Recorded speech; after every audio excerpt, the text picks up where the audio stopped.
اللہم صلی علی محمد وعلی آل محمد۔ 99% لوگوں کو پتہ ہے کہ اسلام کے بارے میں صحیح اور غلط راستے کا، لیکن پھر بھی عمل نہیں کرتے۔ بہت کم لوگوں کو پتا ہے جی، 99% دیندار لوگوں کو بھی نہیں پتا کہ دین کیا ہے۔ وہ دین اسے سمجھتے ہیں جو ان کے فرقے کا دین ہے۔ تو میں تو اس بات کے ساتھ ایگری نہیں کرتا کہ 99% لوگوں کو پتا ہے کہ صحیح غلط کیا ہے۔ صرف صحیح غلط جو پتا ہے نا، وہ اخلاقی برائیوں کا پتا ہے کہ جھوٹ بولنا برا ہے، سچ بولنا اچھا ہے۔ یہ نماز کا طریقہ تو مولوی کو بھی نہیں پتا، اس کے بزرگ کو بھی نہیں پتا کہ نماز کا طریقہ کیا ہے، بخاری مسلم میں لکھا ہوا۔ قرآن کی توحید کیا ہے، یا آج آپ نے جتنی گفتگو سنی ہے میلاد کے حوالے سے، ذرا یہ میلاد کے جو جلسے جلوس ہو رہے ہیں ان میں دیکھیں کسی نے یہ باتیں کی ہیں جو میں کر رہا ہوں، تو یہ بھی آپ کی زوم خیالی والا معاملہ ہے، دین کا کوئی نہیں پتا ان کو۔ ہاں جتنا پتا ہے اس پہ تو عمل کرنا چاہیے۔ جمعے کی نماز میں زیادہ رش ہونے کی وجہ سے جڑ کر نماز پڑھنی پڑتی ہے، سجدہ بھی تنگ ہو کر کرنا پڑتا ہے، نماز ہو جاتی ہے بھائی سنت ہے۔ اس طریقے سے بخاری مسلم میں ہے کہ مسجد نبوی میں اتنا رش ہو گیا تھا کہ ہم ایک دوسرے کی پیٹھ کے اوپر بھی سجدہ کر لیتے تھے۔ اگر رش زیادہ ہو تو یہ ضروری نہیں کہ آپ سجدے میں زمین تک ہی پہنچے، اشارے سے بھی نماز ہو سکتی ہے۔ بخاری مسلم میں یہاں تک موجود ہے کہ نبی علیہ السلام جب زیادہ رش ہوتا تھا تو آپ قیام اور رکوع منبر کے اوپر کرتے تھے نماز کا، اور سجدہ کرنے کے لیے سیڑھیاں اتر کے سجدہ کرتے تھے۔ اب اس طرح آج کوئی کر کے بتائے، حالانکہ سنت ہے، وہ آپ اس لیے قیام اور رکوع کرتے تھے تاکہ آپ کی قرات کی آواز دور تک پہنچ جائے۔ اس زمانے میں سپیکر تو نہیں ہوتے تھے، تو نبی علیہ السلام منبر کے اوپر چڑھ کے نماز پڑھ رہے ہوتے تھے، اور جب سجدے کی باری آتی تھی تو آپ وہ 3 سیڑھیاں اتر کے پھر آگے زمین پہ سجدہ کرتے تھے، پھر قیام کے وقت پھر 3 سیڑھیاں اوپر چڑھ کے، تو اس طریقے سے نماز کرتے تھے، کوئی مسئلہ نہیں ہے۔ حتیٰ کہ بخاری مسلم میں آیا کہ صحابہ کرام کہتے ہیں کہ جب گرمیوں میں مسجد نبوی کی زمین اگر تپ جاتی تھی، جو باہر گراؤنڈ والا پورشن ہے، تو ہم اپنی پگڑی کی پیچ جو ہے وہ اپنے ماتھے پہ لپیٹ کے تو اس پہ بھی سجدہ کر لیا کرتے تھے تاکہ ماتھا نہ جلے۔ اے بزرگ تے کہندے نے جو انہوں نے اگ اثر ہی نہیں کردی، صحابہ کرام نو کردی سی، کر دی سی، وہ انسان سن، تہاڈے بزرگ پتہ نہیں کیے سن۔ میرے چچا یورپ میں جس جگہ کام کرتے ہیں وہاں کیٹ اینڈ ڈاگس کے فوڈ اور ساتھ شراب والی پروڈکٹ بھی ہیں۔ بھائی میرے آپ لوگ باہر گئے ہوئے ہیں، مصیبت ہماری جان کو آپ لوگوں نے ڈالی ہوئی ہے۔ ہاں تو یہ تو چیزیں جڑی ہوئی ہیں، اب میں کیوں آپ کے گناہوں کا بوجھ اپنے اوپر اٹھا لوں؟ تو ظاہر ہے یہ ساری چیزیں ہیں، تو آپ کو جب پتہ ہے کہ شراب بک رہی ہے یا اس طریقے سے آپ فوڈ ڈلیوری میں ایسے معاملات کے اندر انوالو ہیں، تو اس میں کوئی زیادہ سے زیادہ کوئی ایک گنجائش والی بات ہے، وہ بھی میں اپنے اوپر کوئی ذمہ داری نہیں لیتا، کہ جہاں پہ حلال اور حرام مکس ہے اور میجارٹی پورشن جو ہے حلال کا ہے وہاں پہ کوئی گنجائش نہیں کر سکتی ہے، لیکن جہاں پیورلی حرام کام ہی ہو رہا ہے، مثلا شراب بنانے والی فیکٹری ہے یا شراب پرووائڈ کرنے والی سروسز ہیں، وہاں تو آپ جاب نہ کریں۔ جہاں مکس ہے وہاں کوئی اللہ تعالیٰ کے حضور شاید عذر قابل قبول ہو جائے، اور اس کی بھی ذمہ داری میں نہیں لیتا۔ میں گیم کھیلتا ہوں PUBG کے نام سے، اس کے کھیلنے سے پہلے میں باہر بازاروں اور غلط صحبتوں میں تھا، لیکن گیم کی وجہ سے وہ ٹائم میرا گیم میں ہی گزر جاتا ہے۔ اچھی بات ہے، ہم نے تو کوئی اعتراض نہیں ہے، بس اس میں کوئی جوئے والا معاملہ نہ ہو، اور نماز کے ٹائم پہ آپ اٹھ جائیں، یہ نہ ہو کہ نماز کے وقت بھی آپ گیم ہی کھیلتے رہیں، تو اچھی بات ہے، اپنے آپ کو مصروف رکھیں۔ ہم تو ہمیشہ کہتے ہیں کہ اپنے آپ کو مصروف رکھیں، اس میں کوئی مسئلہ نہیں، اس کے اوپر میری ویڈیو بھی ریکارڈ ہے۔ میں سافٹ ویئر انجینئر ہوں، اور میں نے اپنے لیے ٹیٹو میکر ایپلیکیشنز بنائی ہیں۔ اس کی کمائی کیا حلال ہے کہ نہیں؟ ٹیٹو تو حرام ہے نا جی، تو وہ آپ یہ کام تو نہ کریں، وہ تو بخاری مسلم میں موجود ہے۔ نبی علیہ السلام نے ایسی عورتوں پر لعنت فرمائی ہے جو چہرے کے بال یعنی آئی بروز وغیرہ اکھاڑتی ہیں، یا دانتوں میں گیپ بنواتی ہیں خوبصورت دکھنے کے لیے، اور گندواتی ہیں یعنی یہ ٹیٹو بنواتی ہیں۔ اگر فجر قضا ہو جائے تو ظہر کے وقت جماعت کھڑی ہو جائے تو پہلے زور پڑھیں جی، پہلے زور ہی پڑھیں، بعد میں اس کے فجر پڑھ لیں۔ ویسے تو اتنا لمبا تو عرصہ ہونا ہی نہیں چاہیے، مطلب اٹھ ہی جاتا ہے بندہ یار، ہاں کتنا سونا جے، ہاں تو ترتیب کوشش کریں قائم رکھیں۔ مسجد میں گئے 5-7 منٹ ہے تو بجائے زور کی سنتیں پڑھنے کے پہلے فجر کے 2 فرض پڑھ لیں تاکہ آپ کی نماز کی ترتیب رہے۔ پھر بھی اگر جماعت کھڑی ہو گئی ہے تو پھر ٹھیک ہے، زور کے آپ 4 فرض پڑھ لیں، اس کے بعد فجر کے 2 فرض پڑھ لیں۔ اور اگر ظہر کی رہ گئی اور آپ عصر کے وقت پہنچے ہیں تو پھر آپ کے پاس آپشن موجود ہے. عصر والے امام کے پیچھے آپ ظہر کی نیت کر سکتے ہیں کیونکہ وہ 4 ہی رکھتے ہوتی ہیں نا دونوں, اور اس کے بعد آپ عصر پڑھ لیں. لیکن اگر آپ وہ نہیں کرنا چاہتے, امام کے پیچھے عصر ہی پڑھنا چاہتے ہیں اور بعد میں ظہر پڑھنا چاہتے ہیں, تب بھی درست ہے. یہ اجتہادی مسئلہ ہے. مرد مجبوراً گھر نماز پڑھ سکتا ہے؟ جی مجبوراً شرعی ہو تو, ورنہ تو بخاری مسلم حدیث ہے میں ان لوگوں کے گھروں کو آگ لگا دوں جو مرد مسجد میں آ کے نماز نہیں پڑھتے اگر مجھے بچوں اور عورتوں کا خیال نہ ہو, کیونکہ ان کے اوپر تو جماعت فرض نہیں ہے. مجبوری بخاری مسلم میں آئی ہے, تیز بارش, سردی, جان کا خوف, اس قسم کا کوئی معاملہ ہو تو پھر آپ پڑھ سکتے ہیں. ادروائز جماعت کا ہی اہتمام کرنا ہے. یا جماعت آپ کی رہ گئی اور آپ کو پتہ ہے مسجد مجھے جماعت نہیں ملنی, لیٹ ہو گئے ہیں, تو پھر آپ گھر پڑھ لیں. ادروائز آخری درجے تک مرد کے لیے یہ ہے کہ اس نے مسجد میں نماز پڑھنی ہے. میرے والد کو 5 سال سے فالج ہے, ان کی خدمت کرتے ہوئے پاکی ناپاکی کا علم نہیں رہتا اور جماعت کے ساتھ نماز بھی نہیں پڑھی جاتی, اور بھرپور خدمت کے باوجود والد صاحب خوش نہیں, مجھ پہ غصہ کرتے ہیں. اس کی وجہ یہ ہے کہ وہ چڑچڑا پن آ جاتا ہے بیماری کی وجہ سے. یہ جو بڑھاپا ہے نا اور بچپنا, یہ ایک جیسے ہی ہوتے ہیں. اس طرح کی جو عادتیں ہیں ان کے ساتھ ہی آپ نے گزارا کرنا ہے. یہ ماں باپ بیمار نہ بھی ہوں تب بھی وہ غصہ کھا جاتے ہیں, ان کی نیچر کے اندر ایک غصہ ہے. پرانے زمانے کے ماں باپ ہیں نا, ہاں ہم ویسے ماں باپ نہیں اللہ کے فضل سے کہ اپنی اولاد کے اوپر خام خواہ غصہ کھائیں یا اس طرح کا معاملہ کریں. ہمیشہ کوشش کرتے ہیں سولوشن اینڈ پہ رہیں اور ایک علمی طریقے سے اپنا مقدمہ ان کے سامنے رکھیں. لیکن یہ تربیت ہمارے ماں باپ کی ان کے ماں باپ کی نہیں ہوتی تھی. آپ دیکھیں یہ پرانے بابے بھی جب کسی بچے کی شادی ہونے والی ہوتی تھی اس کو سمجھاتے تھے اپنی زنانی کو دبا کے رکھنے. یہ ٹوٹل ان کی جو ہے نا وہ ایکسپیرینس ہوتا تھا جس کا دین سے کوئی تعلق نہیں. اولاد کے معاملے میں بھی کھنچ کے رکھو. سرکار یہ کھنچنے سے کوئی فائدہ نہیں ہونا. اولاد سے دوستی کر کے چلیں گے تو تب معاملات چلیں گے, سیدھی سی بات ہے. تو اس طرح کی جو آزمائشیں ہیں اس کی وجہ سے نماز اگر آپ کی رہ جاتی ہے جماعت سے تو ظاہر ہے ایک شرعی عذر ہے آپ کا, تو اللہ تعالیٰ آپ کو اس پہ جزا دے گا. باقی صبر ہی کرنا ہے, اس کا علاج تو میرے پاس کوئی نہیں. جس نے صدق کے دل سے لا الہ الا اللہ پڑھ لیا تو کیا وہ جنت میں جائے گا؟ جی اپنا عذاب بھگت کے. اگر وہ دنیا میں شرک کرتا ہو, شرک کرتا ہوا مرا ہے, پھر اس کا معاملہ اللہ کے سپرد ہے کہ اس کے شرک کی انٹینسٹی کیا ہے. وہ اللہ کی مرضی قبول کر لے اس کے سرکمسٹانسز کے اندر. جزوی شرک, کلی شرک ہے تو وہ تو قرآن میں واضح آ گیا کہ وہ تو معاف ہی نہیں ہونا اگر خدا کے ساتھ کوئی کسی کو شریک ٹھہراتا ہے. لیکن جو باقی جزیات میں شرک ہے وہ اللہ کی مرضی. اس کے لیے آپ میری ویڈیو دیکھ لیں, شرک والے امام کے پیچھے نماز پڑھنا, کلمہ گو مشرک اور کافر مشرک کا جو فرق ہے. بٹ کوائن والا کام جائز ہے کہ ناجائز؟ میں تو شروع سے اس پہ یہ موقف رکھا ہوا کہ اگر گورنمنٹ اس کے پیچھے کوئی گارنٹی دیتی ہے آپ کو, جس طرح ہماری جو کمپنیز ہیں وہ اسٹاک ایکسچینج میں رجسٹرڈ ہوتی ہیں اور ان کے پیچھے حکومت کی گارنٹی ہوتی ہے, کوئی ہینکی پھینکی نہ ہو جائے, پھر تو ٹھیک ہے. ادروائز اس کام سے آپ پرہیز کریں. باقی فی نفسی اس کام میں کوئی مسئلہ نہیں. کرنسی جو ہے وہ کسی بھی فارم میں ہو, اگر اس کے اندر سود اور جوئے والی انوالومنٹ نہ ہو تو سافٹ کرنسی, آلریڈی ہم کتنی کرنسی جو ہے وہ سافٹ والا پورشن استعمال کر رہے ہیں. اب تو بارٹر سسٹم بھی ختم ہو گیا, کوائن سسٹم بھی ختم ہو گیا, پیپر کرنسی بھی باہر کے ملکوں سے تو ختم ہو رہی ہے. اب تو کارڈز کے اوپر سارا معاملہ آ گیا. وہ ایشو نہیں ہے. ایشو یہ ہے کہ یہ آپ کے ساتھ فراڈ نہ ہو جائے جس طرح کئی لوگوں کے ساتھ ہو گیا.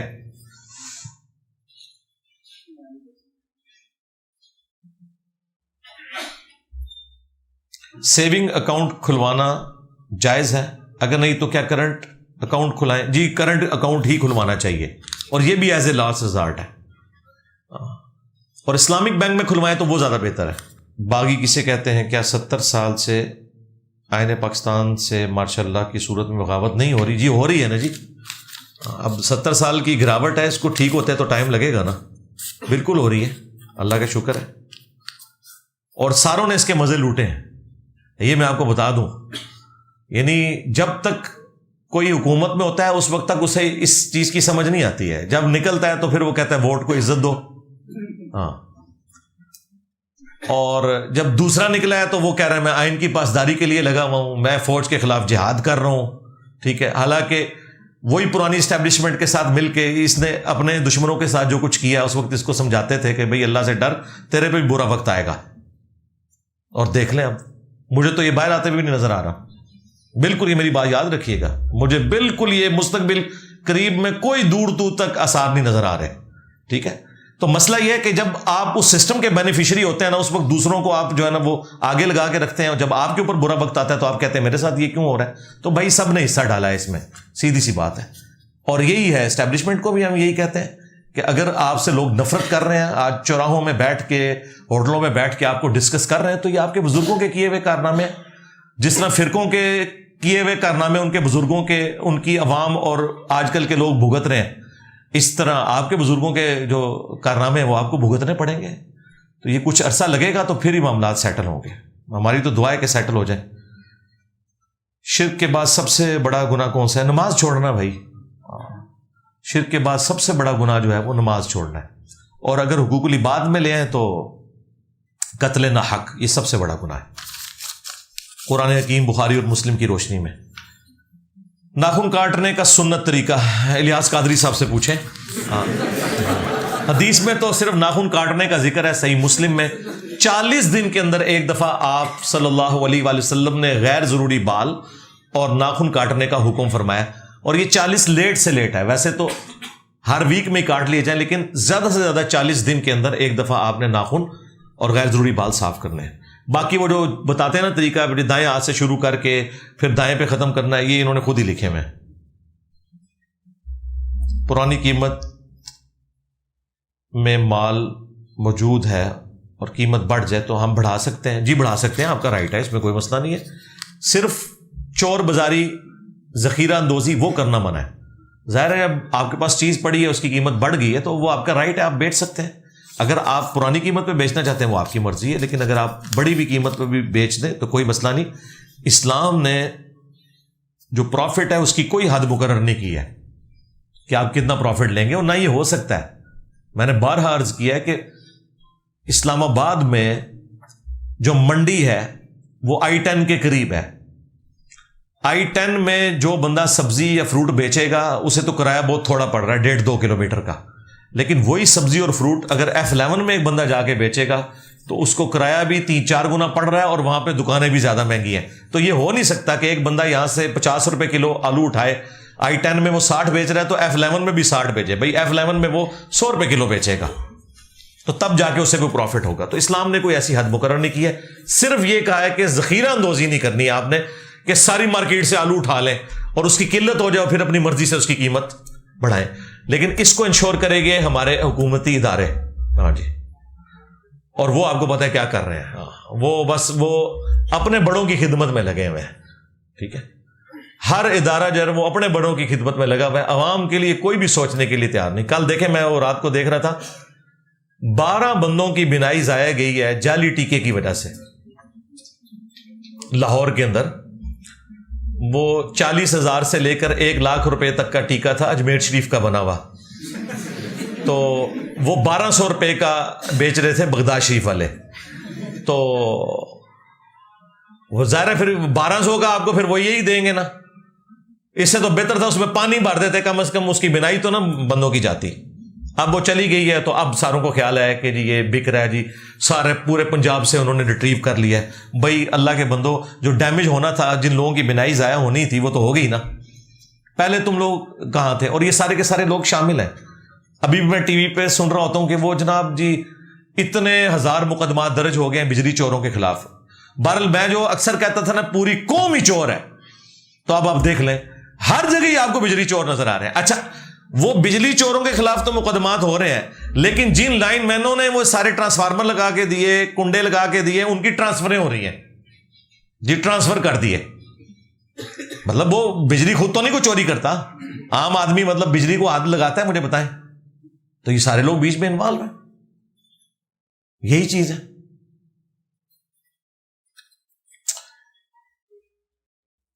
میرے گھر سے مسجد 1 کلومیٹر کی مسافت پہ ہے, اذان کی آواز بھی سنائی دیتی ہے, تو کیا میں گھر میں نماز پڑھ سکتا ہوں؟ نہیں میرے بھائی, ایک سائیکل خرید لیں. آج سے کوئی 10 سال پہلے ہوتا تو میں کہتا ایک موٹر بائک خرید لیں, اب آپ ایک سائیکل خرید لیں. تو 1 کلومیٹر آپ سائیکل 10 منٹ سے زیادہ نہیں لگیں گے, تو مسجد میں جا کے پڑھیں. اسلام کے اندر حقیقی تصوف کیا یہ لکھا ہوا؟ تصوف تو اسلام کے اندر ہے ہی کوئی نہیں ہے. یہ صوفیاء نے گھڑی ہوئی ہیں ساری چیزیں اپنی. وحدت الوجود وحدت الشہود کی وضاحت کرتے ہیں, کوئی ضرورت ہی نہیں میرے بھائی. اسلام کی توحید تو ہے قل هو اللہ احد اللہ الصمد لم یلد ولم یولد ولم یکن لہ کفوا احد.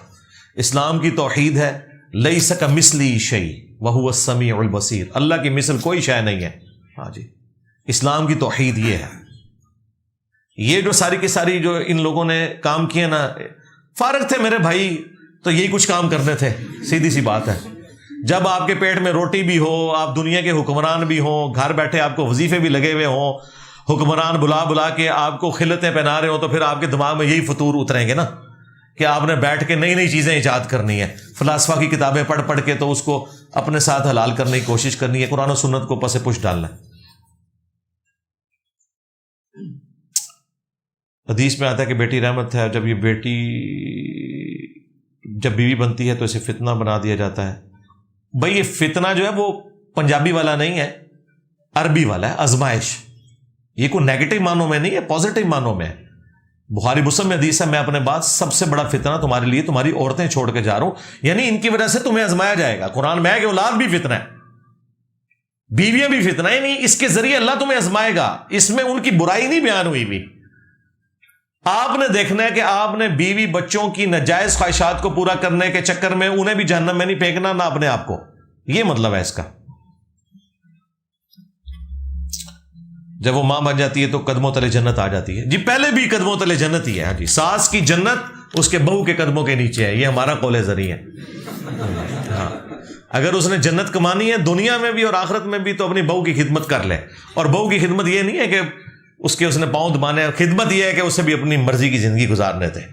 ہاں, جو ماں باپ بڑھاپے میں ریٹائر ہو کے اپنے بچوں اور بہو کے حوالے گھر کے معاملات کر دیتے ہیں, ان کو کھانا بھی ٹائم پہ ملتا ہے, ان کو کپڑے بھی استری ہوئے ملتے ہیں, لیکن جو ہر کام میں لچ تال کے رکھتے ہیں جب تک کہ وہ مر نہ جائیں تو ان کی دنیا بھی برباد اور انشاءاللہ آخرت بھی برباد, کیونکہ اذیت دیتے ہیں نا پھر دوسروں کو. وہ تو ریٹائر ہو جائیں بس, کامیاب زندگی. تو حدیث میں تو آیا نا کہ جنت ماں کے قدموں کے نیچے ہے. اور جو حالات و واقعات ہیں قرآن و سنت کی روشنی میں ہم یہ سمجھیں کہ ماں باپ کی جو جنت ہے یعنی ساس سسر کی, وہ اپنی بہو کے قدموں کے نیچے ہے. مراد یہ ہے کہ یہ سمجھانے کے لیے میں بات کر رہا ہوں عذرائے تفنن, کہ ریٹائر ہو جائے. قرآن میں جہاد کی 2 صورتیں آئی ہیں. نبیوں کے اتمام حجت والا جہاد, جی فساد فی الارض, یہ بات کہاں تک درست ہے؟ جی درست ہے اسی طریقے سے. باقی ظلم کو مٹانے کے لیے بھی جہاد آیا نا, وہ بھی ہے, صرف اتمام حجت والا نہیں, ظلم کو مٹانے کے لیے بھی. رومنز اور پرشینس کے خلاف جو جہاد ہوا ہے, نبی الاسلام اپنی مبارک زندگی میں تو آپ نے صرف خطوط ہی لکھے تھے. اس کے بعد جو جہاد ہوا ہے تو وہ اسی لیگیسی کو آگے لے کر چلے ہیں. لیکن جہاں پہ بنو امیہ یا بنو عباس نے اپنے دور حکومت کے اندر ظلم کا نظام رکھا ہوا تھا, ان کو کوئی رائٹ نہیں پہنچتا تھا کہ جا کے دنیا سے جا کے جہاد اور قتال کرے. جس طرح جنات دنیا میں انسانوں کو نظر نہیں آتے, کیا جنت میں بھی انسان کو نظر نہیں آئیں گے؟ جی جنت میں بھی انشاءاللہ نہیں نظر آئیں گے. اگر آپ نے دیکھنا ہے تو دنیا میں بھی آپ کو دکھا دیتے ہیں. جنت میں اگر آپ دیکھنا چاہیں گے تو آپ کو نظر آ جائیں گے. جنت میں ہر خواہش آپ کی پوری کر دیجیے گی. اگر ہم ہر کلمہ گو کے پیچھے نماز پڑھ سکتے ہیں تو قادیانی بھی تو کلمہ گو ہے. قادیانی بھئی آپ کو کافر سمجھتے ہیں اور اس کی وجہ سے کفر ان کی طرف لوٹ جاتا ہے. تو جب وہ کافر ہو جاتے ہیں تو ان کے پیچھے نماز کیسے ہوگی؟ اسی تو میں نے کہا تھا کہ قادیانی اگر ہمیں مسلمان مانے تو پھر آگے بات چلے گی. اور یہ میں نے بات تعلیق بالمحال کی تھی کہ وہ کبھی بھی ہمیں مسلمان نہیں سمجھ سکتے, کیونکہ جس دجال کو پیغمبر مانے ہوئے ہیں ہم اسے دجال سمجھتے ہیں. اگر وہ ہمیں مسلمان مان لیں گے تو وہ ہماری بات مان لیں گے کہ وہ دجال ہے, اور یہ وہ کر نہیں سکتے. اس لیے آپ اس کی بجائے یہ دیکھا کریں کہ یہ ظالم ہے, ہم مظلوم ہیں. انہوں نے ہمیں کافر ڈکلیئر کیا ایک جھوٹی نبوت کی بنیاد کے اوپر, اور یہی وہ بات ہے جس کی وجہ سے ان کو کافر قرار دیا گیا تھا 1973 کے آئین کے اندر, کہ انہوں نے بھٹو صاحب کو بھی کہہ دیا, جب شاہ محمد نورانی صاحب نے کہا نا کہ یہ تو آپ کو بھی کافر سمجھتے ہیں, تو ان کا ہاں جی ظاہر ہے جب آپ ہمارے نبی کو نہیں مانتے ہو تو ہم آپ کو کافر ہی مانیں گے. انہوں نے کہا منڈو انہوں شکر کرو میں نہیں سا, ورنہ چشتی رسول اللہ تھانوی رسول اللہ بھی فارغ ہو جانا سی نال ہی لگ دے ہاتھی. ہاں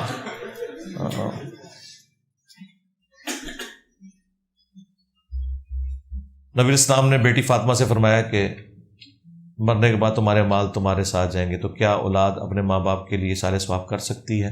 جی سال ثواب تو ہوگا، نہیں سال ثواب تو ایک الگ سے ٹاپک ہے، بالکل کرے۔ صحیح مسلم میں حدیث ہے کہ میت کو 3 چیزوں کا ثواب پہنچتا ہے: علم کی بات، صدقہ جاریہ، اور جو نیک اولاد اس کے لیے دعا کرتی ہے، اور صدقہ اور خیرات بھی جو کرتی ہے وہ پہنچتا ہے۔ سال ثواب کے 10 طریقے میری ویڈیو دیکھ لیں۔ کیا دشمن کی لاپرواہی کا فائدہ اٹھاتے ہوئے اس پر حملہ کیا جا سکتا ہے، مثلا سنائپرز وغیرہ؟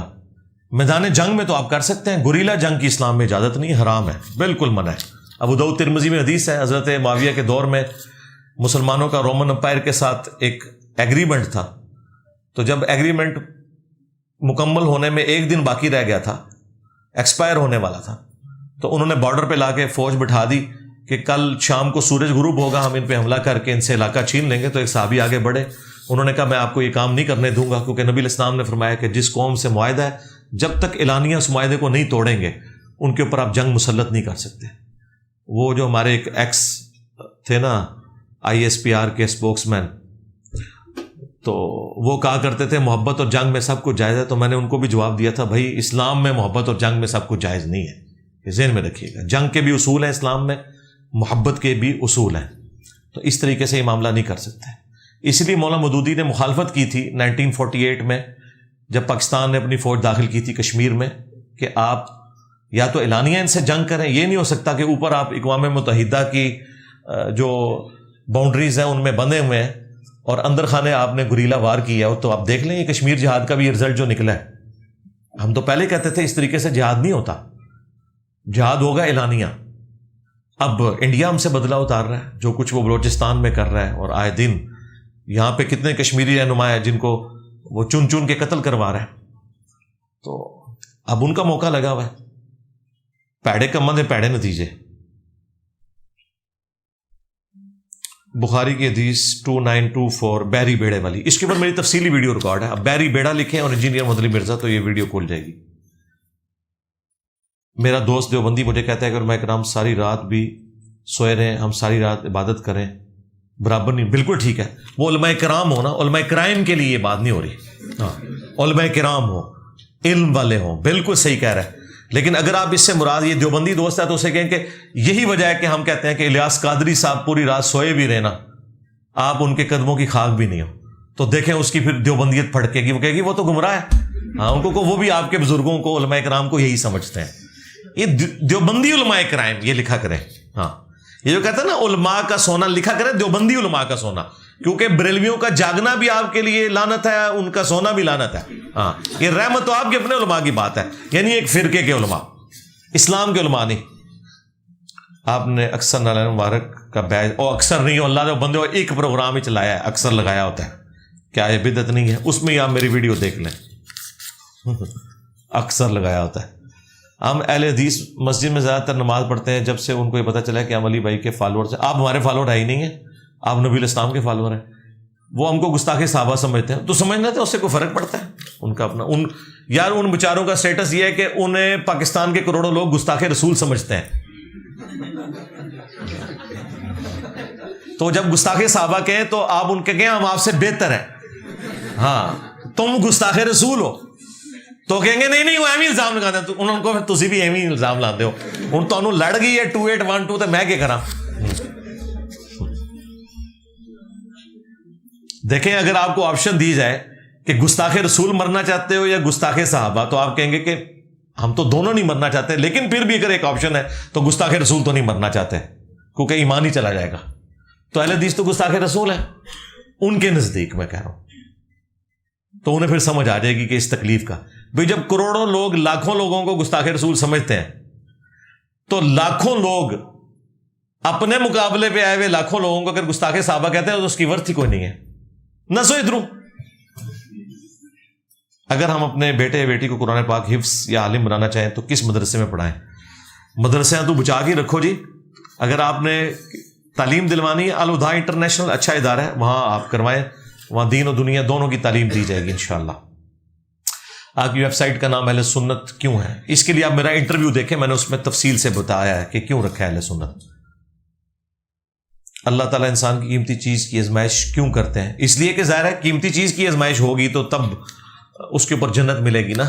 جو چیز چھوڑنی آپ کے لیے آسان ہو جائے گی تو پھر اس کا بدلہ بھی تو اس بڑے لیول کا نہیں ہوگا نا. نبی الاسلام کی بداعت سے پہلے ان کے والد کے سر پر بادل چلتے تھے. اس طرح کی کوئی باتیں صحیح سند سے ثابت نہیں. کھڑے ہو کر پیشاب کرنا کیسا ہے؟ عموماً تو سنت یہ ہے کہ بیٹھ کے پیشاب کریں، لیکن جہاں کہیں مجبوری ہو یا کھڑے ہو کر پیشاب کرنے سے چھینٹوں سے بچنا آسان ہو جائے ایز کمپیئر ٹو بیٹھ کے، تو پھر کھڑے ہو کر پیشاب کرنا بھی سنت ہے. یہ کہتے ہیں جی سنت کا لفظ کیوں بولا؟ بھائی بخاری میں موجود ہے. نہیں جی وہ ایک دفعہ عمل کیا ہے. بھائی ایک دفعہ بھی اگر نبی علیہ السلام نے کوئی عمل کیا تو وہ سنت ہے. ہاں آپ یہ کہہ سکتے ہیں کہ عمومی سنت بیٹھ کے پیشاب ہے، لیکن مرد کے لیے کھڑے ہو کر پیشاب کرنا بھی سنت ہے جہاں کہیں ضرورت پڑ جائے. یہ بہت بڑی سہولت ہے. اور یہ حدیث پیش کرتے ہیں جامع ترمذی سے کہ اما عائشہ کہتی ہیں کہ جو شخص یہ کہے کہ نبی علیہ السلام کھڑے ہو کر پیشاب کرتے تھے تو تم نے اس کی تصدیق نہیں کرنی. بالکل اما عائشہ نے ٹھیک کہا ہے، نبی علیہ السلام کا عمومی عمل یہی تھا، ہمارا بھی عمومی عمل یہی ہوتا ہے.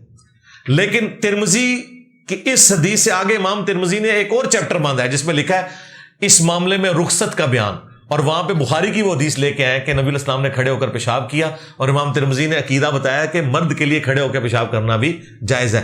یہ پہلے والا چیپٹر لیتے ہیں، اس کے بعد والی حدیث لیتے ہی نہیں ہے. وہ تو ہم نے آپ کو پھر پورا دین بتانا ہے نا.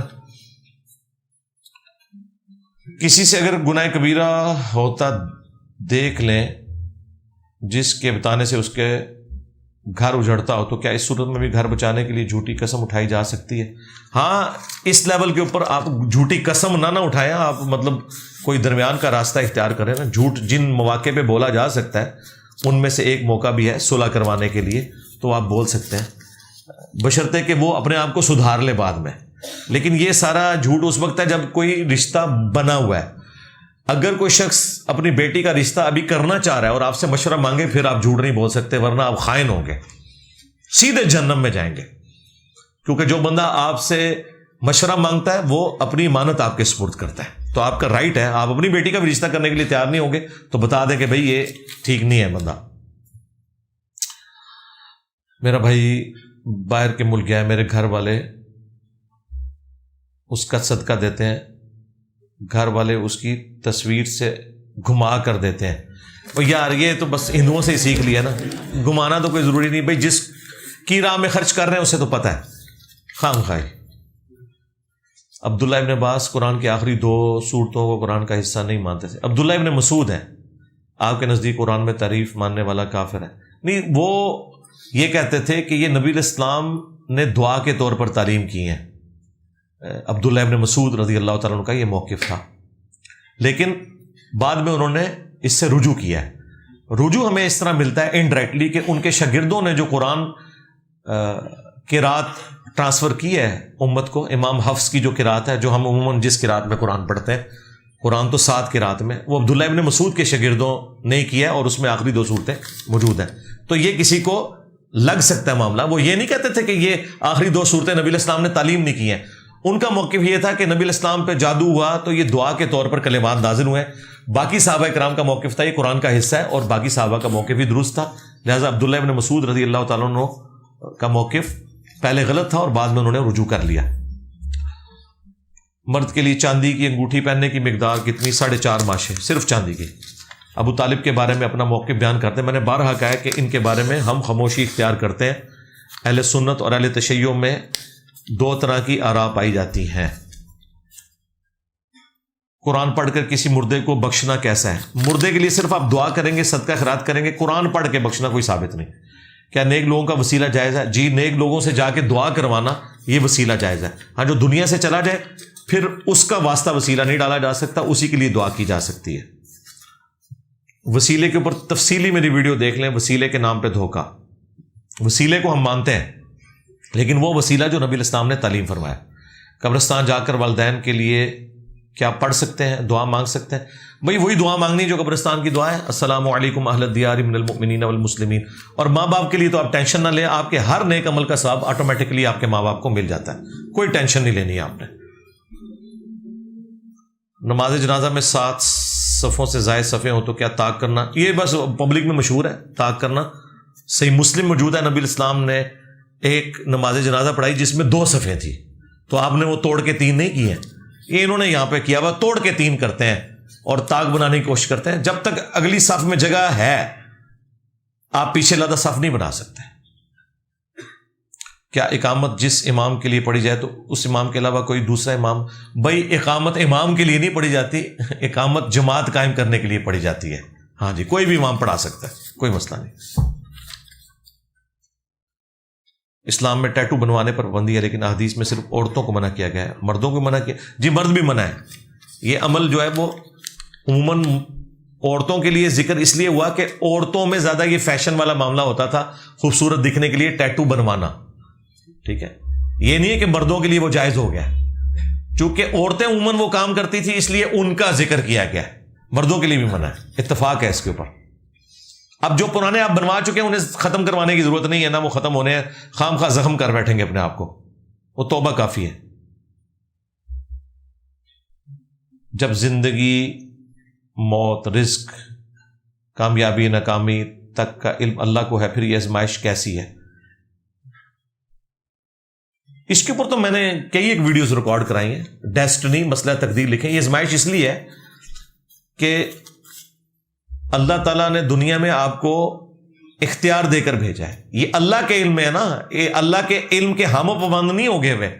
اللہ کو تو اپنے علم سے پتا ہے نا. اللہ نے یہ نہیں کہا کہ میرے علم میں تھا چونکہ اس لیے تو نے یہ کرنا ہے، نہیں، بلکہ جو آپ نے کرنا تھا وہ اللہ کے علم میں ہے. اچھا، وہ جو کرنا تھا وہ آپ اپنی مرضی سے ہی کر رہے ہیں. ہر کام آپ اپنی مرضی سے ہی کرتے ہیں، ادھر بھی اپنی مرضی سے آئے ہیں. خام خواہ کسی کو دھوکہ دیتے ہیں الگ بات ہے. تو رسولوں کا مقدمہ، کتابوں کا مقدمہ ہی اس کے اوپر ہے کہ انسان صاحب اختیار ہے. اور ہماری زندگی بھی تجربے سے یہی بتاتی ہے. ہاں، چند چیزوں کا ہمیں اختیار نہیں دیا گیا. ہم اپنے ماں باپ چوز نہیں کر سکتے، اپنے جسم کی رنگت، اپنی آنکھوں کا کلر، یہ ساری چیزیں اللہ نے تقدیر سے دی ہیں، ان کے بارے میں آپ سے پوچھا بھی نہیں جائے گا. تو اللہ تعالیٰ نے آپ کو اختیار دیا ہے. ٹیسٹ اللہ نے اس لیے رکھا ہے کہ اللہ تعالیٰ نے جنت بنائی ہے، اس میں بندے ڈالنے ہیں. اگر بغیر ٹیسٹ کیے ڈالیں گے تو قیامت الدین آپ نہیں کھڑے ہو جانا تھا، یا اللہ ایک بار منو زما کے تے ویکھدا. ہاں ٹھیک ہے، تیرے علم میں جن بھی سا، لیکن ہو سکتا ہے میں نہ اس طرح دے کام کردا. تو اللہ تعالیٰ نے پھر حجت تمام کی ہے. قرآن میں ہے کہ ہم نے رسول، کتابیں اس لیے بھیجی تاکہ اللہ کے خلاف کو حجت نہ رہے قیامت والے دن. یہ سورہ النساء کی آیت ہے کہ رسولوں کو ہم نے اس لیے بھیجا، ان کے ساتھ کتابیں نازل کی کہ کوئی شخص اللہ کے خلاف حجت نہ قائم کر سکے کہ مجھے تو پتہ ہی نہیں چلا.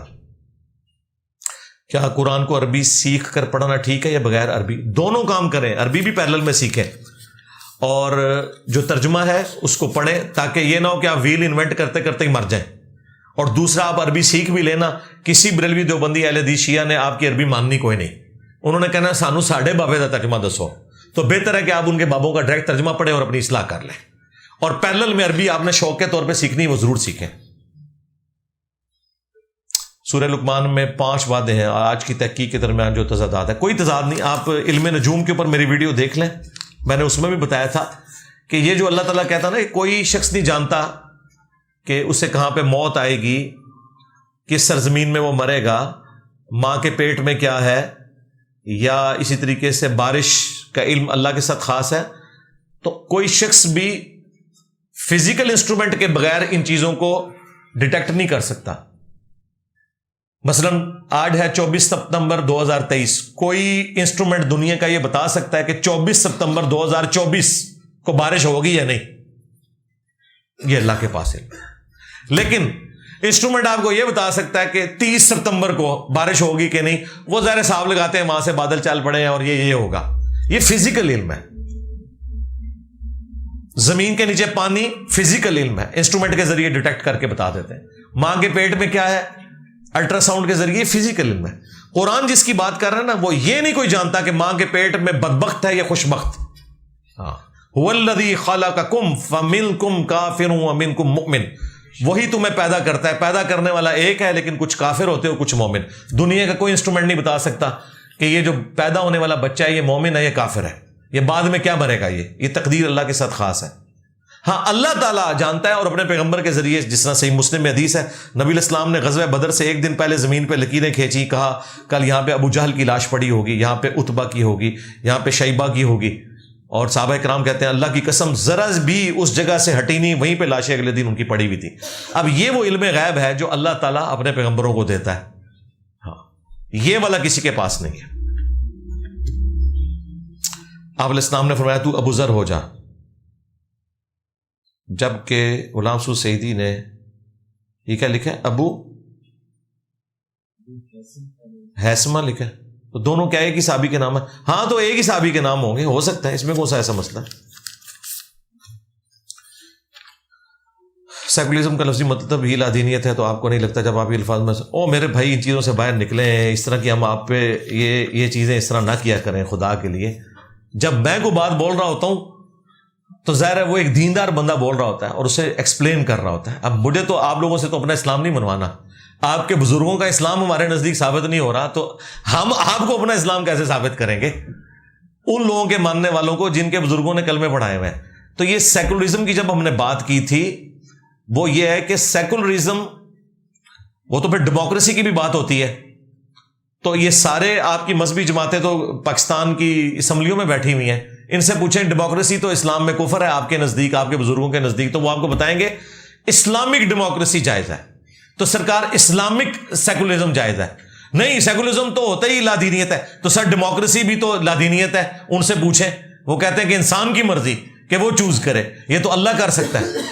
پھر ہم نے قرارداد مقاصد میں لکھا کہ پاکستان کے عوام اللہ کے اس حق کو استعمال کریں گے شریعت کے دائرے کے اندر قرآن و سنت میں. جی اسی طریقے سے سیکولرزم قرآن و سنت کے اندر کہ ہر شخص کو یہ رائٹ ہے کہ وہ اپنی مرضی کے مطابق زندگی گزارے پاکستان میں.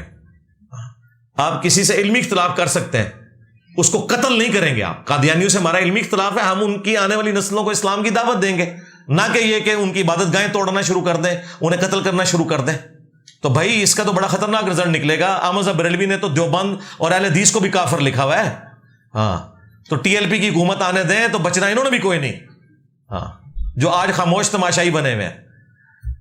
پھر یہ لوگ غائبانہ نماز جنازہ پڑھاتے ہیں، ایسے لوگوں کے جو قانون کو ہاتھ میں لیتے ہیں. مجھے ایک اہل حدیث عالم نے کال کی، جی ممتاز قادری کا جنازہ میں پڑھا دوں. میں نے کہا یہ اپنا جنازہ پڑھاؤ گے تم، اگر تم اس کا جنازہ پڑھاؤ گے، کیونکہ وابیو تم لوگوں ممتاز قادری آج قبر سے نکل آئے نا تو تمہیں بھی ٹھوکے گا، کیونکہ تم گستاخ رسول ہو اس کے نزدیک.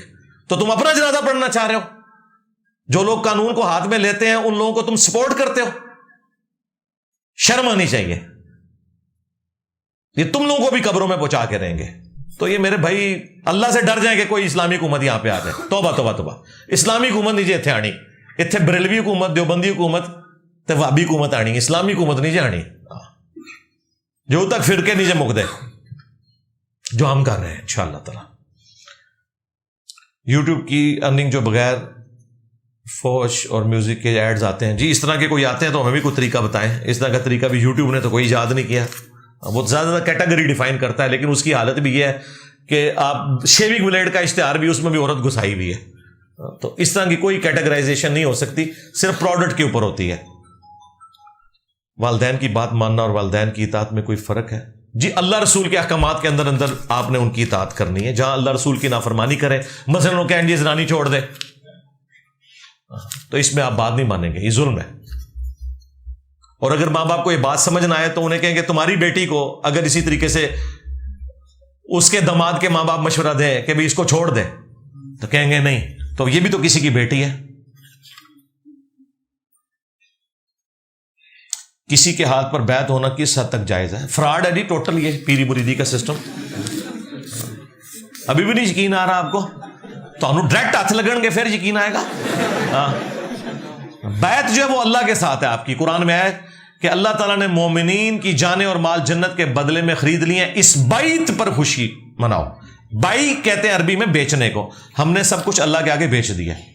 نبی علیہ السلام کی خلفائے راشدین کی جو بیعت تھی وہ حکومت کی بیعت، اللہ کے احکامات کے انڈر بیعت تھی. یہ جو پیری مریدی کی بیعت ہے، اس کا نہ ان کے پاس کوئی حکومت ہے کہ ان کی بیعت کی جائے، اور نہ یہ کوئی اللہ رسول کا ہمیں بتاتے ہیں.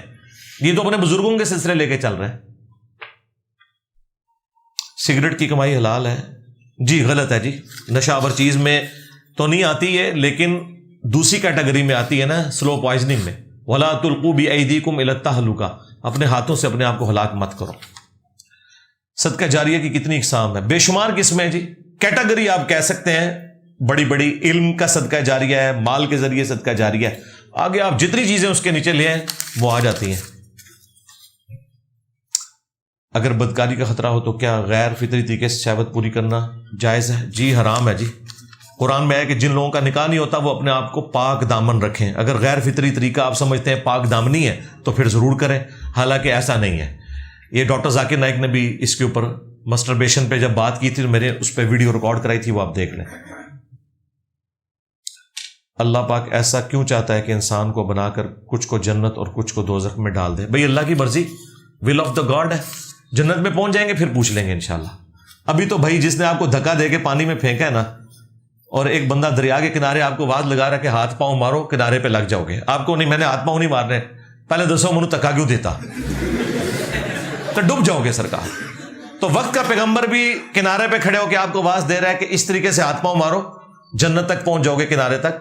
جب کنارے پہ لگ گئے تو پھر اللہ سے گلا کر لینا. ادھر کسی نے یہ گلا کرنا جڑا جنت پہنچ گیا اور کہنا شکر ہے جی یاد آیا ہی, بالکل صحیح, تیرا پلان بالکل ٹھیک سی. ہاں ایتھے ہی سارے تماشے نے. اگر والدین سنت کے مطابق داڑھی رکھنے نہیں دیتے تو ان کو وہی کہیں کہ تسی تشائی کوئی نہیں. آپ نے کہا تھا جو بندہ توبہ کرتا ہے اس کی پچھلی ساری نمازیں معاف ہو جاتی ہیں. یہ کدھر لکھا ہے؟ یہ قرآن میں لکھا ہوا ہے. اللہ تعالیٰ نے سب سے بڑے 3 گناہ گنوائے ہیں. شرک, جو نماز چھوڑنے سے بھی بڑا گناہ ہے, حتیٰ کہ نماز چھوڑنے کو بھی شرک کہا گیا. اس سے اندازہ لگائیں کہ شرک سب سے بڑا گناہ. سورۃ الفرقان آیت نمبر 69, سورۃ نمبر 25. شرک, بدکاری اور قتل ناحق سے کوئی توبہ کر لے, ہم اس کے گناہوں کو بھی نیکیوں سے بدل دیں گے. یہ لکھا ہوا جی, توبہ کافی ہے. ہاں جب آپ توبہ کر لیں گے پھر ساتھ ساتھ جو نمازیں قضا ہوں گی نا وہ آپ نے پڑھنی ہے. جو اسلامک بینکنگ آفر کرتے ہیں کریڈٹ کارڈ, کریڈٹ کارڈ لینا جائز ہے؟ کریڈٹ کارڈ تو وہ کوئی نہیں آفر کرتے جی. یہ کون سا اسلامک بینک ہے جو کریڈٹ کارڈ آفر کر رہا ہے؟ اس میں پھر کوئی سود والی چیز نہیں ہوگی. کریڈٹ کارڈ کس طرح آفر کریں گے؟ وہ پیسے کے بدلے پیسے تو لے ہی نہیں سکتے. اسلامک بینک والے تو پرسنل لون بھی نہیں دیتے ہیں, وہ تو کموڈٹی کے اگینسٹ آپ کو قرضہ دیتے ہیں. یہ آپ کو غلط بتایا کسی نے. فقہ پر اختلاف کس حد تک جائز ہے؟ قرآن و سنت کی روشنی میں جو صحیح بات ہے جی وہ لے لیں. مسئلہ 197 میرا دیکھ لیں.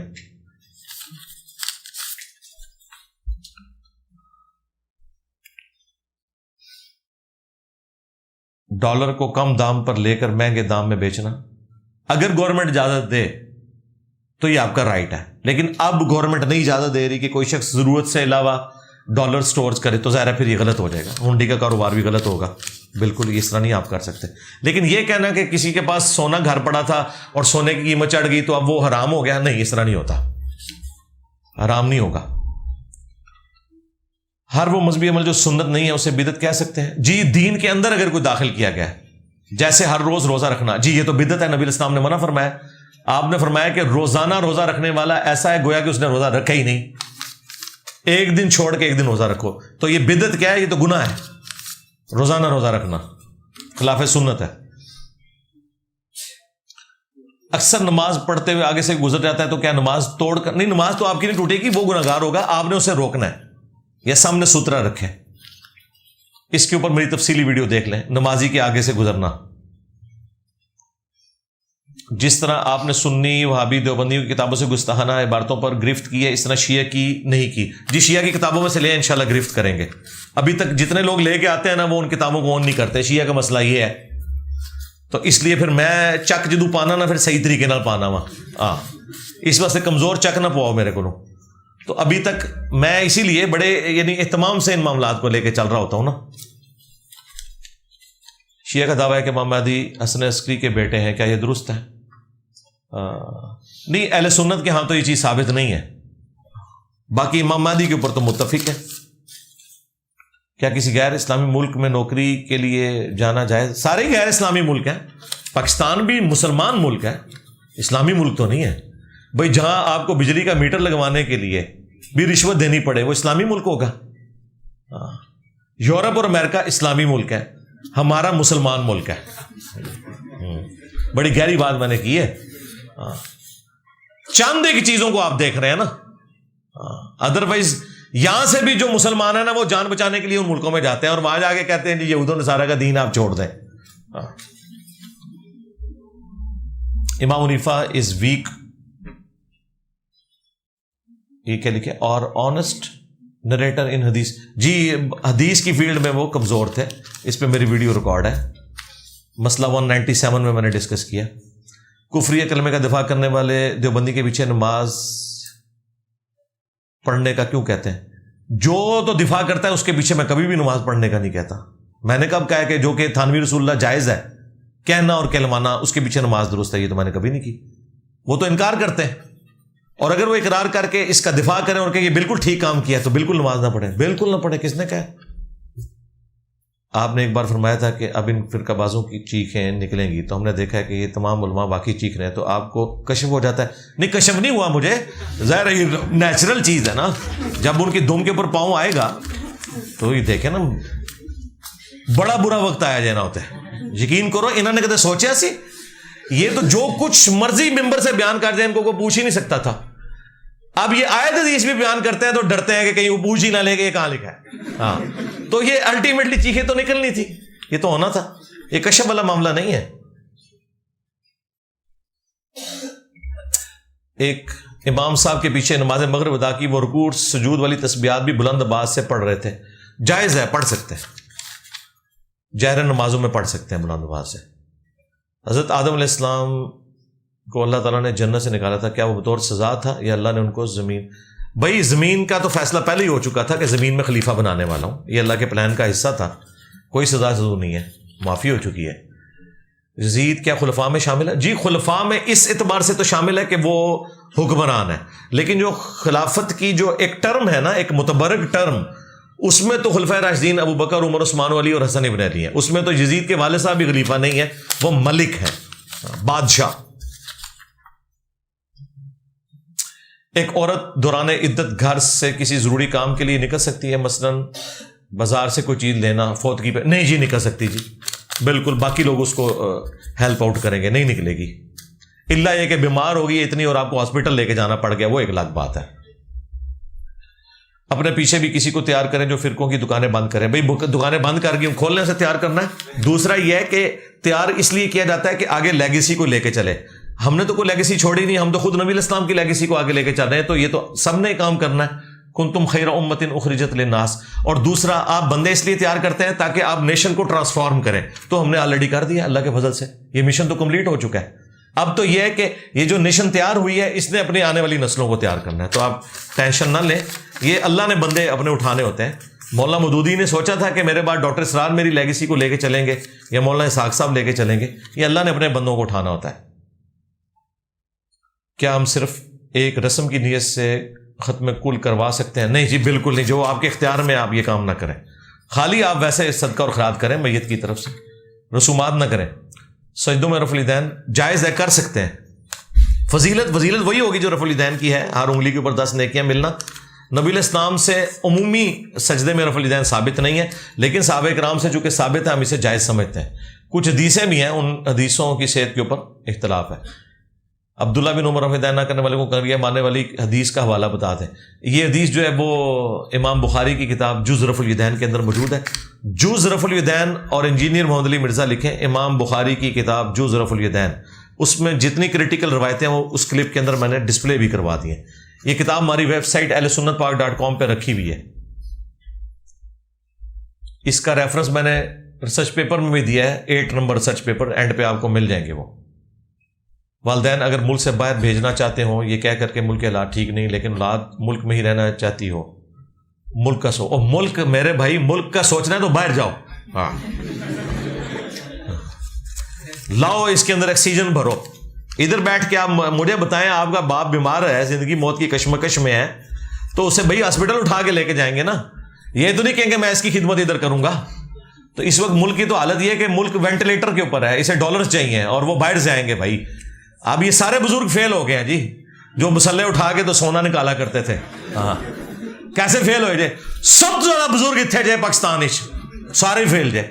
ہاں تو انہوں پھر کہ دستے ہیں اے جی تھوڑے کو قرضہ منگن تے کہو جی آیا جے گوری ہے. تو تے حالے تک یہ کہندا سا کہ اوپر دیکھا تو سونا, مسلح تھلے سونا, جے داتا صاحب 1000 سال تو پال رہے ہیں. ہوں جو تو قرضے دی واری آئی ہے تے آتا گوری آ گیا, بھی ہوں کیوں نہیں آیا گوری؟ ایک گوری انہوں لوگوں تے نا ماریے جا کے کہ بھئی جنہاں لوگوں دے بارے تسی غلط دعوے کیتے ہوئے سن, ایک گوری تے انہوں تے سٹنے چاہیے نے, فراڈیاں ہوتے. کیوں بھی ہوں کیوں گوری کیوں؟ ہوں بابے کتے گئے؟ بھائی ہونی بابے نو کام آنا چاہیے سی نا جو برا وقت آیا ہے. ہاں برا وقت آیا تو آدھے جی آئیے میں رکو آیا جے گوری شاباش ہے بھائی گل کرنے لی کرو.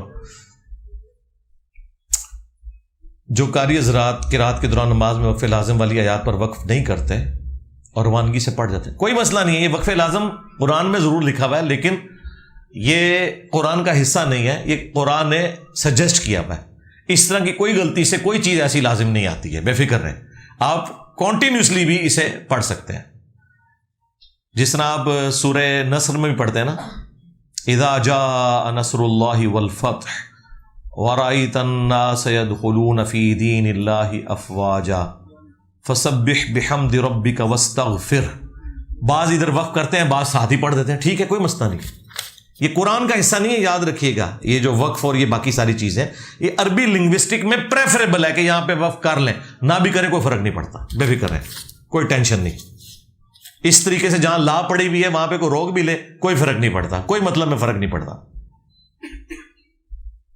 سنن ابی داؤد کی حدیث 4131 کے اوپر ایک راوی پر اعتراض ہے, بقیہ بن ولید. جی اسی لیے میں نے جب امام حسن کا قاتل کون, میری ویڈیو ملینز آف پیپل نے دیکھی ہے, اس کے آخری 20-25 منٹ میں نے اسی راوی کے اوپر بحث کی ہوئی ہے اور پورا بتایا, امام مسلم کے مقدمے سے بتایا اللہ کے فضل سے. وہ آپ ویڈیو دیکھ لیں. کیا بیٹا باپ پہ حق رکھتا ہے کہ وہ باپ کے غلط کاموں سے اسے روکے؟ صرف سجیسٹ کر سکتا ہے, حق اس طرح کا نہیں رکھتا. وہ اپنی اولاد پہ آپ رکھ سکتے ہیں, ماں باپ کو صرف سمجھائیں گے. اضطراب کی کیفیت سے باہر کیسے ہے؟ دل کو سکون نہیں آ رہا تو کون سا ذکر کیا جائے؟ اب ہر بندے کی اضطراب کی کیفیت ڈیفرنٹ ہے بھائی. کسی کو اپنے پیپروں کی ٹینشن ہے, کسی کو نوکری کی ٹینشن ہے, کسی کو رشتے کی ٹینشن ہے, کسی کو بے اولادی کی ٹینشن ہے. ڈپینڈ کرتا ہے, انہی چیزوں کے ساتھ آپ نے گزارا کرنا ہے.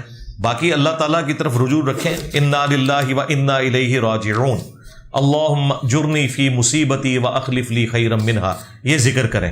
حسبنا اللہ و نعم الوکیل, یہ ذکر کریں. یا حی یا قیوم برحمتک استغیث ولا حول ولا قوۃ الا باللہ. مصیبت اور پریشانی سے بچنے کے 3 وظائف, میری کلپ بھی ہے اس کے اوپر. اللہم انی اسألک بانک انت اللہ لا الہ الا انت الاحد الصمد الذی لم یلد ولم یولد ولم یکن لہ کفوا احد وَإِلَٰهُكُمْ إِلَٰهٌ وَاحِدٌ لَا إِلَٰهَ إِلَّا هُوَ الرَّحْمَٰنُ الرَّحِيمُ أَلِف لام میم. اللہ لا الہ الا هو الحی القیوم. اللہم صلی علی محمد وعلی آل محمد. اللہم ربنا آتنا فی الدنیا حسنہ وفی الآخرة حسنة وقنا عذاب النار. ربنا آتنا من لدنک رحمہ وَهَيِّئْ لَنَا مِنْ أَمْرِنَا رَشَدًا. لَا إِلَٰهَ إِلَّا أَنْتَ سُبْحَانَكَ إِنِّي كُنْتُ مِنَ الظَّالِمِينَ. اللهم اغفر لحينا وميتنا وشاهدنا وغائبنا وصغيرنا وكبيرنا وذكرنا وأنثانا. اللهم من أحييته منا فأحيه على الإسلام ومن توفیتہ منا فتوفہ علی الایمان. اے اللہ جن جن بھلائیوں کا سوال تیرے محبوب صلی اللہ علیہ وآلہ وسلم نے تجھ سے کیا, ہمارے حق میں, ہمارے ماں باپ کے حق میں, ہمارے بیوی بچوں کے حق میں, پوری امت کے حق میں قبول و منظور فرما. جن جن چیزوں کے شر سے تیرے محبوب صلی اللہ علیہ وآلہ وسلم نے تیری پناہ طلب کی, تمام مسلمانوں کو ان چیزوں کے شر سے اپنی پناہ عطا فرما. بالخصوص اے اللہ انڈیا میں, کشمیر میں, چائنا میں, فلسطین میں, یمن میں, عراق میں, شام میں, افغانستان میں, پاکستان میں, جہاں کئی مسلمان کس پرسی کی زندگی گزار رہے ہیں, غیب سے ان کی عزت, آبرو, جان و مال کی حفاظت فرما. اے اللہ حاضرین کے دلوں میں جو جو نیک اور جائز دعائیں ہیں قبول فرما. حاضرین کے جو چھوٹے بڑے رشتہ دار فوت ہو چکے مغفرت فرما, جو بیمار ہیں انہیں شفا عطا فرما. یہ تمام دعائیں تمام مسلمانوں کے حق میں قبول و منظور فرما. اے اللہ ہمارے ملک پاکستان کی خیر فرما, پورے عالم اسلام کی خیر فرما, اندرونی اور بیرونی خطرات سے محفوظ فرما. سبحان ربک رب العزت عما یصفون وسلام علی المرسلین والحمد للہ رب العالمین. وصلی اللہ علی النبی الکریم وعلی آلہ واصحابہ اجمعین الی یوم الدین. آمین.